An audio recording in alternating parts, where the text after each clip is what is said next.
tropical weather outlook for the North Atlantic, Caribbean, and the Gulf of Mexico. The National Hurricane Center is issuing advisories on Hurricane Andy, located 280 miles southeast of Canaveral, North Carolina.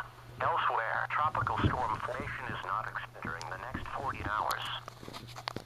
You are listening to NOAA Weather Radio, the voice of the National Weather Service, station KH39 in Jacksonville, Florida, serving East Florida and adjacent coastal waters 24 hours a day on a frequency 162.55 megahertz.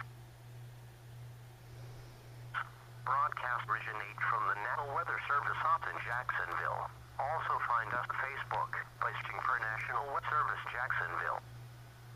On the weather map, Hurricane Sandy will move to the mid-Atlantic states the next several days with an expanding field as it moves on shore. High pressure will build into the east.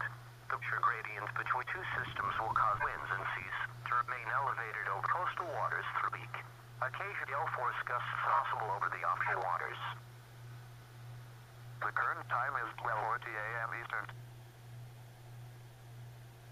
Flight time.